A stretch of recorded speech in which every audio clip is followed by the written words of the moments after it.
मालव राज्य की राजकुमारी थी विद्योत्तमा, जो बहुत बड़ी विदुषी थी, यानी बहुत ही विद्वान थी। लेकिन उन्हें अहंकार भी था, और अहंकार यह था कि मैं बहुत विद्वान हूँ, मेरे जैसा ज्ञाता न के बराबर हैं। और इसलिए उन्होंने एक शर्त रखा था कि मेरा विवाह उसी से होगा जो मुझे शास्त्रार्थ में पराजित कर देगा। नमस्कार, मैं शैलेश कुमार, शैलेश की बात में आपका हार्दिक स्वागत है। माँ सरस्वती पूजन का समय आ रहा है, और सरस्वती पूजन में जो कथा सुनाई जाती है वो अधिकांश लोग नहीं जानते। तो मैं चलता हूं राजकुमारी विद्योत्तमा की ओर। राजकुमारी विद्योत्तमा ने यह ऐलान कर दिया था कि जो मुझे पराजित करेगा शास्त्रार्थ में, उसी से मैं विवाह करूंगी। दूर दूर से विद्वान आए, बड़े बड़े पंडित आए, लेकिन कोई भी विद्योत्तमा से जीत नहीं पाए, पराजित होते चले गए। अद्भुत प्रतिभा की धनी थी विद्योत्तमा, राजकुमारी तो थी ही। लगातार लोग आते और पराजित होकर चले जाते। वैसे लोग भी शामिल थे जिन्हें विद्वान होने का बहुत अहंकार और घमंड था, और जब वो विद्योत्तमा से पराजित हुए तो उन्हें शर्म महसूस हुआ और लगा कि हम सब का अपमान हुआ है। धीरे धीरे वो एकत्र होने लगे। जितने लोग पराजित हुए थे वो धीरे धीरे एकत्र होने लगे, और उन लोगों ने आपस में मंत्रणा की कि इस राजकुमारी को सबक सिखाना आवश्यक है। और इसके लिए उन्होंने एक कुचक्र रचा, और कुचक्र यह रचा कि अपने आप को यह इतनी समझती है कि मैं बहुत विद्वान हूं, तो इसका विवाह किसी मूर्ख व्यक्ति से करा देना उचित होगा। और इसमें सब लग गए, और अब सब लोग निकल पड़े एक मूर्ख व्यक्ति की तलाश में। बहुत दिनों के ढूंढने के बाद अचानक उन लोगों की नज़र एक ऐसे व्यक्ति पर पड़ी जो एक पेड़ पर चढ़ा था, और पेड़ पर चढ़ने के बाद उसी डाली को वह काट रहा था जिस पर अगर वह डाली कट जाती और डाली गिर जाती तो वह व्यक्ति भी गिर जाता और उसकी मृत्यु हो जाती। उन पंडितों को, उन विद्वानों को लगा कि शायद ये सबसे मूर्ख व्यक्ति है। ऐसा मूर्ख भला होगा जो जिस डाली पर बैठा है उसी को काट रहा है। आपस में एक दूसरे को लोगों ने देखा और कहा, लगता है सही व्यक्ति है। उस व्यक्ति को नीचे बुलाया, नीचे आ जाओ। ऊपर से उस व्यक्ति ने कहा, मैं क्यों आऊं? तो पहले प्रलोभन दिया कि मैं तुम्हें अच्छा मिष्टान खिलाऊंगा, लड्डू खिलाऊंगा, मिठाइयाँ खिलाऊंगा। उसने कहा, मुझे कोई लड्डू वड्डू कोई मिठाई नहीं खाना है, मैं यही ठीक हूँ, मैं बिना डाली काटे नीचे नहीं आऊँगा। फिर इन लोगों ने प्रलोभन दिया और कुछ बातें कही, नए वस्त्र सिलवा दूंगा, फिर भी वह नहीं माना, उतरने को तैयार ही नहीं था। अंत में उन लोगों ने कहा, मैं तुम्हारा विवाह कराऊंगा बहुत सुंदर राजकुमारी से, डाली काटने की जरूरत नहीं पड़ेगी। विवाह का नाम सुनकर धीरे धीरे प्रलोभन देकर उस व्यक्ति को नीचे लाया गया। वह तैयार हो गया। उसने कहा, विवाह होगा? बोला, हाँ बिल्कुल होगा। किससे होगा? राजकुमारी से होगा। अच्छा, तो मुझे क्या करना होगा? तो उन लोगों ने कहा, तुम्हें कुछ नहीं करना है, बस साधु बनकर चुप रहना है। मैं जहां तुम्हें ले चल रहा हूं वहां जाकर कुछ बोलना नहीं है। जितनी बातें होगी वो हम सब बोलेंगे।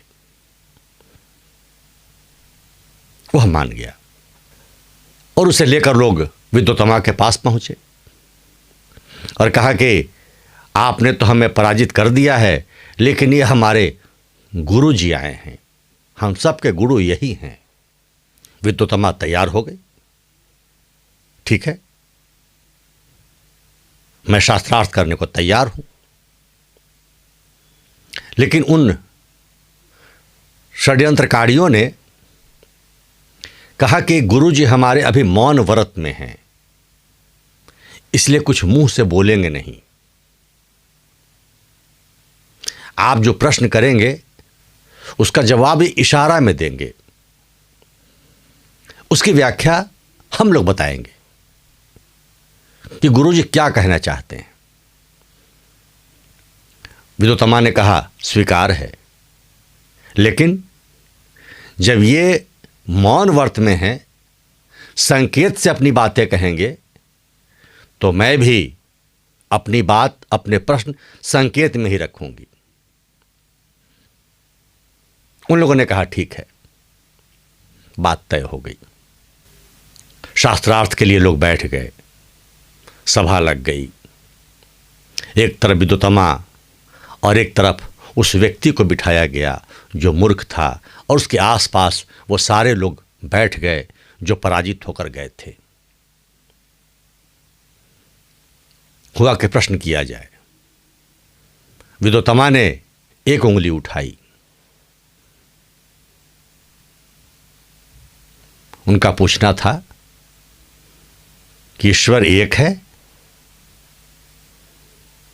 यह जो मूर्ख व्यक्ति था, इसको लगा ये राजकुमारी, ये लड़की मेरा आंख फोड़ने का इशारा कर रही है, तो इसने दोनों उंगली उठाई और इसके मन में आशा यह था कि तुम मेरी एक आंख फोड़ोगी, मैं तुम्हारा दोनों आंख फोड़ दूंगा। लेकिन उन चालाक लोगों ने व्याख्या की, हमारे गुरुजी कहना चाहते हैं कि ईश्वर दो रूपों में मिलते हैं, सगुण और निर्गुण, दोनों तरह से पूजा की जा सकती है। इसके बाद विद्वतमा ने आकाश की ओर हथेली उठाई। इसका आशय यह था कि यह जो ब्रह्मांड है वो पंच तत्व से मिला है। उस मूर्ख व्यक्ति को लगा कि यह हमें थप्पड़ मारना चाहती है, तो उसने थप्पड़ के बदले घूंसा दिखाया, मुट्ठी दिखाई, और उन धूर्तों ने व्याख्या की, आपका कहना है कि यह पंचतत्व से मिला है, लेकिन हमारे गुरुजी कहते हैं सब मिलता है तभी ये ब्रह्मांड बना है, सबको जोड़कर बना है। और इस प्रकार कई प्रश्न हुए और सब का उत्तर इसी तरह से देकर विद्वतमा को पराजित कर दिया गया। और इस प्रकार उस मूर्ख व्यक्ति से विद्वतमा की शादी हो गई, विवाह हो गया। विवाह होने के उपरांत सारे जो ये षड्यंत्र रचा था वो प्रसन्न हो गए, कहा बदला ले लिया। लेकिन आगे क्या हुआ, विद्वतमा और उस मूर्ख व्यक्ति का क्या हुआ, इस पर बात होगी। लेकिन शैलेश की बात को अभी तक सब्सक्राइब नहीं किया है तो सब्सक्राइब करें, लाइक करें, शेयर भी कर दें, ताकि ज़्यादा से ज़्यादा लोगों तक यह ज्ञान की बातें पहुंच सके। अब आइए चलते हैं विद्वतमा की ओर और उस मूर्ख व्यक्ति की ओर।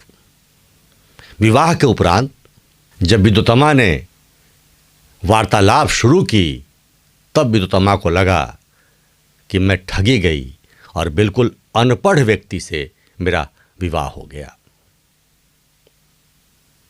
वह बहुत गुस्से में आ गई। उसने उस मूर्ख व्यक्ति को बहुत भला बुरा कहा और उसे दरवाजे से निकाल दिया और कहा, अनपढ़ व्यक्ति को मेरे घर के अंदर रहने की आवश्यकता नहीं है। छल किया है मेरे साथ और तुम भी उसमें शामिल हो। मैं तुम्हें घोर दंड दे सकती थी, लेकिन मैं छोड़ रही हूं, बाहर निकल जाओ। वह व्यक्ति घर से बाहर निकल गया, लेकिन उसे नारी का अपमान बहुत बुरा लगा। वह कुछ विद्वज्जनों से मिला, विद्वज्जनों ने मार्ग दिखाया और वह मां सरस्वती के पूजन में, मां सरस्वती को साधने में लीन हो गया। मां सरस्वती का ध्यान किया और धीरे धीरे वह व्यक्ति जो महामूर्ख था वो महाकवि कालिदास हो गया। कुछ दिनों के बाद कालिदास विद्वत्तमा के दरवाजे पर पहुंचते हैं और संस्कृत में अपनी वाणी से दरवाजा खोलने को कहते हैं। ज्ञान भरी बातें सुनकर विद्वत्तमा दरवाजा खोलती है और देखती है कि सामने वही व्यक्ति खड़ा है।